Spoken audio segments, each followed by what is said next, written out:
Entonces vamos a empezar con la primera exposición de Tatiana Castillo, en este caso, quien va a tener 15 minutos para hacer comentarios respecto a lo que hemos escuchado en las anteriores dos exposiciones.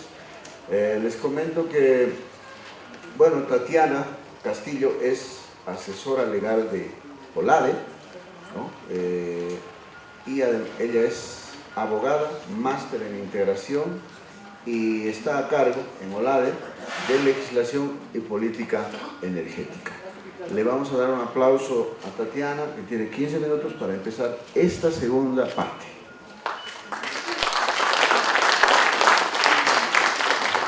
Muchas gracias, primero que todo, al CEDLA y a la Universidad Mayor de San Andrés por la invitación a OLADE.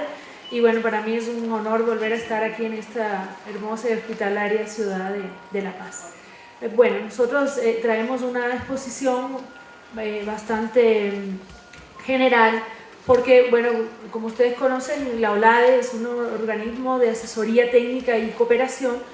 Nosotros le hemos trabajado muchísimo al tema de las políticas, pero tenemos siempre pues que mantener el tema de la sensibilidad, ¿no?, que tiene la política, tomando en cuenta que es un instrumento básicamente que expresa la soberanía y la autodeterminación de los países. Entonces, en este caso, OLADE solamente lo que hace es dar pautas para más o menos ir enfocando estas políticas a la integración energética regional, que es nuestra principal misión.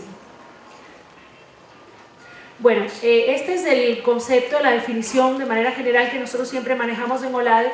Para nosotros la integración puede ser un proceso, puede ser una iniciativa, puede que involucre una instalación, una interconexión, dependiendo del subsector que se esté integrando, sea electricidad, sea hidrocarburos, sea renovable, pero lo que sí consideramos básico es que tiene que ser de largo plazo.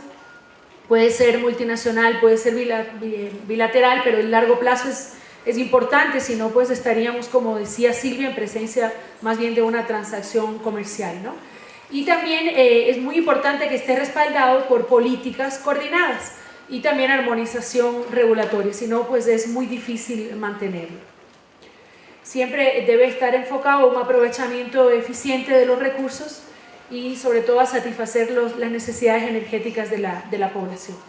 Todos sabemos las ventajas de la integración, entonces no creo que tenga mucho sentido dedicarle más tiempo a esto, pero fundamentalmente fomenta el desarrollo socioeconómico, permite un aprovechamiento de las complementariedades, ¿no?, que tienen nuestros países en materia de recursos, de posición geográfica, y también potencia el crecimiento de zonas que están generalmente alejadas de los centros de generación de energía.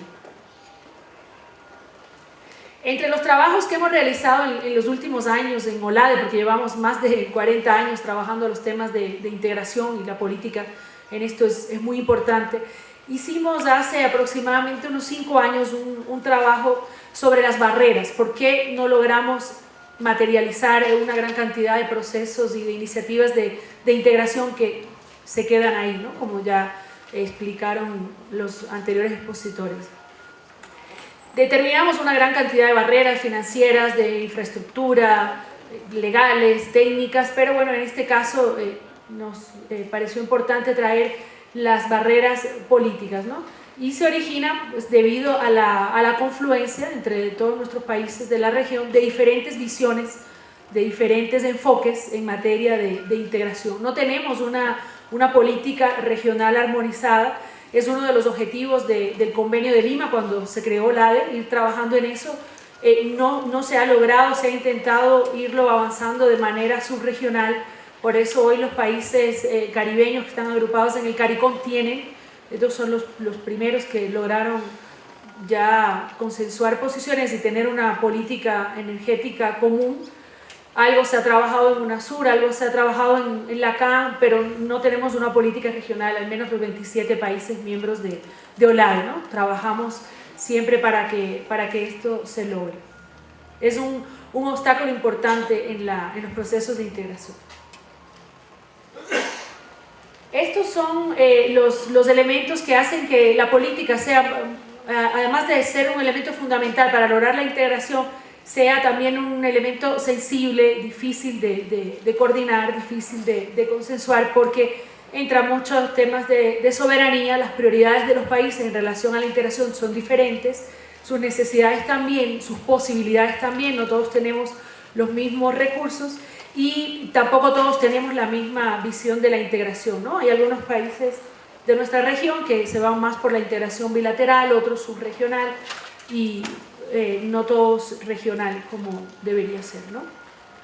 Entonces, al definirse por cada política nacional determinados lineamientos y las acciones con las que se van a implementar estos lineamientos, pues hay en unos países una mayor y en otros una menor tendencia hacia procesos integracionistas desde el sector energético, ¿no? Bueno, este es lo que establece nuestro convenio de Lima, que es el Tratado Constitutivo de OLADE, y ya en el año 73, cuando se creó la OLADE, ya se tenía identificado que era fundamental contar con una política energética, sino común, armonizada por lo menos, ¿no? Entonces, esto es textual del Convenio de Lima, es uno de los objetivos y funciones de OLADE, por eso estamos acá esta noche con ustedes, porque para nosotros todos estos temas son de gran relevancia. Promover una política efectiva y racional para la explotación, transformación y comercialización de nuestros recursos energéticos y propiciar que se vayan estableciendo políticas comunes, armonizándose las políticas como un factor importante de integración. Ahora, como nosotros no podemos incidir en la decisión soberana de los países, nosotros atendemos solicitudes que nos hacen nuestros países miembros para dar asistencia técnica y soporte en cuanto al desarrollo de políticas para los que no las tienen o van a hacer un nuevo instrumento de política, o la revisión para la implementación de quienes ya tienen establecido un documento de política, como es por ejemplo el caso de Bolivia, ¿no? Bolivia tiene una política energética y tiene una gran cantidad de planes por subsectores también, o sea, que se le ha trabajado mucho en relación con otros países que no lo han trabajado así, tienen la política dentro de su plan de gobierno, por ejemplo, pero no han desarrollado documentos específicos para la definición de lineamientos de políticas. En OLADE se ha trabajado mucho en la política desde hace muchos años. Este documento lo citaba también uno de los expositores de CEDLA. Este se trabajó en el año 2003 con CEPAL y es un antecedente para un documento de guía práctica de política energética que se publicó en OLADE el año pasado, ¿no? Es un documento que lo que hace es establecer una serie de pautas de cómo ir elaborando o revisando o actualizando un documento de política, y también elaboramos asimismo en el año 2015 una ley marco que yo la considero que es lo más avanzado que podemos tener en materia subregional en política energética. Se trabajó con el Parlamento Andino y se llama Marco Regulatorio de Desarrollo Energético Sostenible, pero como da pautas sobre el sector energético y cómo ir llevando la integración hacia el desarrollo energético sostenible, se considera más una política que una ley marco, ¿no? Este documento se trabajó con los parlamentarios andinos, lo pueden consultar en la página del Parlamento Andino, lo trabajó OLADE conjuntamente con ellos, y nosotros pensamos que se puede hacer mucho más con este documento, no dejarlo ahí. Se trabajó mucho para elaborarlo, se analizaron las constituciones de los 5 países miembros del Parlamento Andino, que la de Bolivia nos fue de gran utilidad por ser una constitución que trabaja bastante el tema de la energía. Se revisaron las leyes de electricidad y hidrocarburos, se revisó también como una buena práctica esta política energética que tiene CARICOM, lo que ha avanzado UNASUR. Entonces es un documento bastante útil para consultarlo, ¿no? Okay. Este es un esquema de lo que se trabajó en la guía práctica de política energética, la desarrolló OLADE. El consultor que nos trabajó este tema fue un ex secretario ejecutivo de OLADE, el doctor Victorio Auxilia. Entonces él venía de una reciente ejecución de Secretaría Ejecutiva de OLADE, por lo tanto tenía bastante experiencia en los temas que se necesitaba tratar en materia de política, ¿no? Entonces esto es lo que busca el documento, básicamente un fortalecimiento de capacidades, poner a disposición de los países como un instrumento guía a la hora de elaborar o revisar la política energética, como una referencia.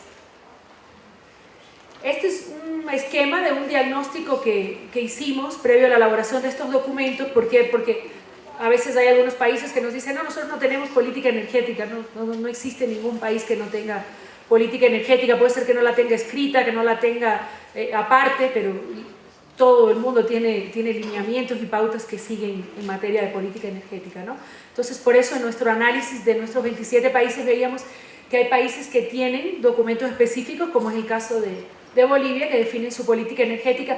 Hay otros que la incluyen en los documentos del plan gubernamental, por ejemplo el caso de Ecuador la tiene en el plan del buen vivir, el plan de gobierno.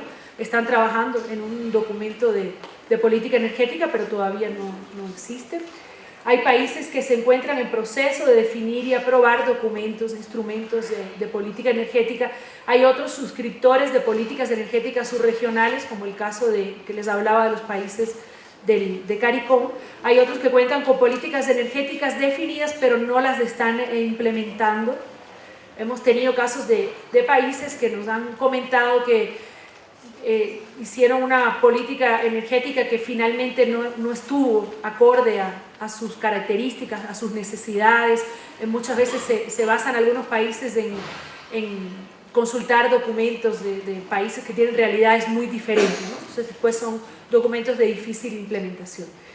Hay países que están revisando su política energética, hay países que tienen políticas energéticas subsectoriales, o sea, establecen una para el sector de electricidad, otro para hidrocarburos, y hay países que forman parte de procesos de integración regional o subregional que inciden en la definición de su política energética, por ejemplo, como se hablaba anteriormente de las interconexiones eléctricas de la CAN, por ejemplo, los países que forman parte de la CAN, pues a la hora de definir sus políticas energéticas tienen que ver qué compromisos tienen asumidos en estas decisiones de la CAN, ¿no? No pueden hacer políticas sin tomar en cuenta eso. Esta es la estructura ya simplificada del documento, que establece una guía para la implementación, unas condiciones básicas, un objetivo y un alcance.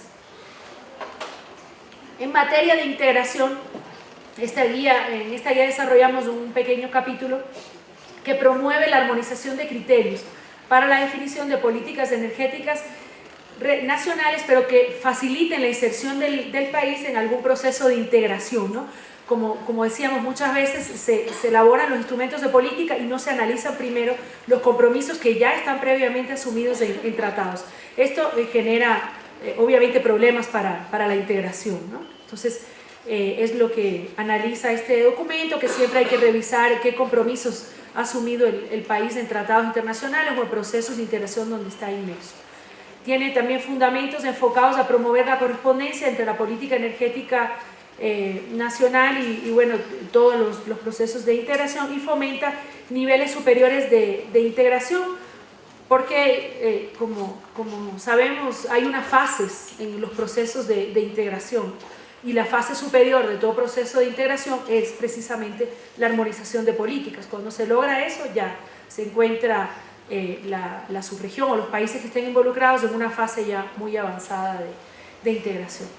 Bueno, eso es todo. Me disculpan si hablé muy rápido, pero no quería pasarme del tiempo, ¿no? Muchas gracias.